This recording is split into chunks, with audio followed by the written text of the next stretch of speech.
Many of the local resistance ended up in concentration camps. De een is doodgeschoten van de Duitsers en de ander is in het concentratiekamp gebleven. Ja, deze Nou is werden doodgeschoten twee van het verzet. in concentratiekamp. But the occupation ended before the Wynants were picked up. For 3.5 months, Wes Knowlton had lived in a hayloft with a broken shoulder, dependent on the Verbiest family for food and shelter, as they were on him to remain unheard and unseen. It is a bond between them that would last a lifetime. And into the next generation. And also to Isidore, who is with us as well, I'm sure.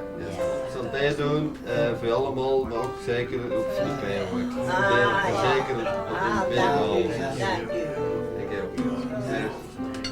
But in August 1944, the time had come for Wes to move on from what had become his second home. The war was getting too close.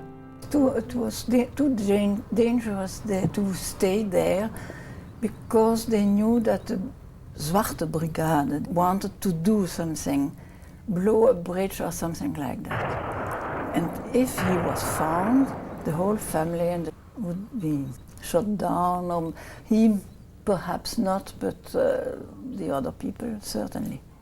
Before leaving, Wes gave Lisa his Air Force ring as thank you for her kindness. Die had hem gegeven, een ring, ja. Als hem hier was, hè. En zo was als dat meneer kwam, toen had hij hem een ring naar mij gegeven, ja. Dat ik zijn tweede moeder was, hè. With help from the resistance and a photo from his RCAF escape kit, he became Peter Small, a deaf and dumb sanitation worker. Henri saw Wes for the second time. Want toen zei mijn vader als dat dat hem iemand ging wegdoen en dat ik moest meerijden met hem op de fiets. First of all, I had to ride a bike about 9 kilometers down to Railar.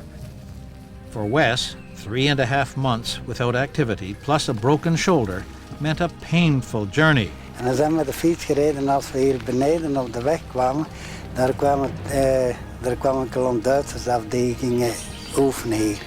En die zijn we langs gereden. But when I got to Railar, there was a man in a brown suit and I was told to follow him.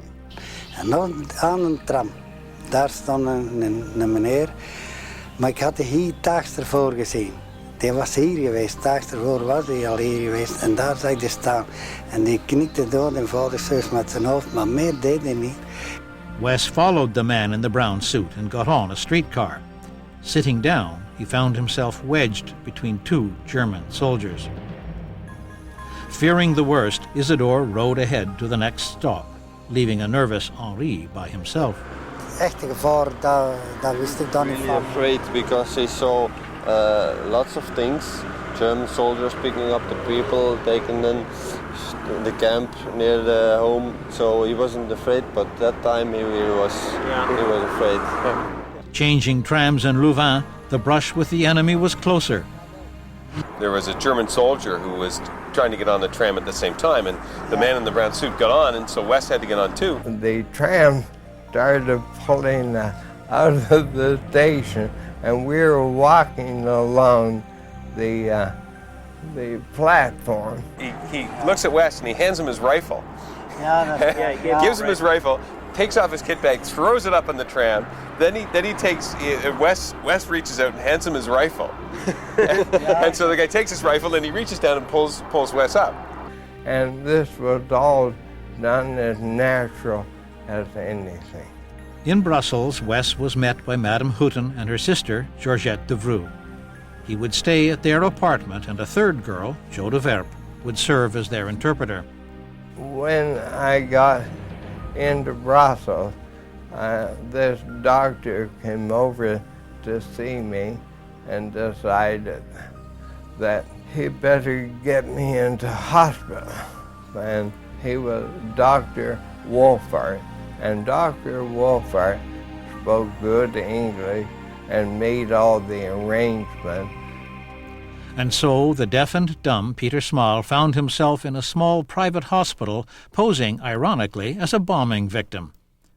But anesthesia has side effects, and that required a mother. When I was coming out of the anesthetic, here I was talking like heck. In English, presumably. Yeah. And she wouldn't let anybody in the room, and she was really playing my poor son, you know, and doing a fantastic job.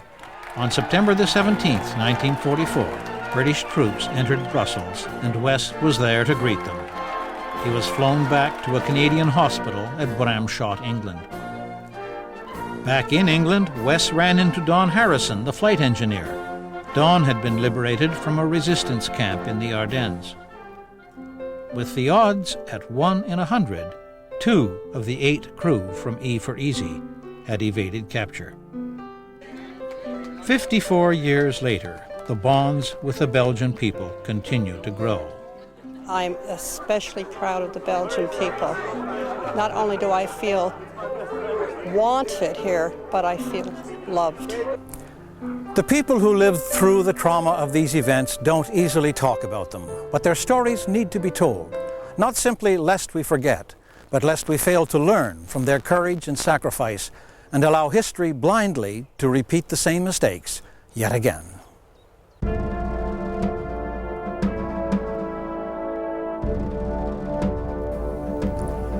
At the going down of the sun and in the morning, we will remember them.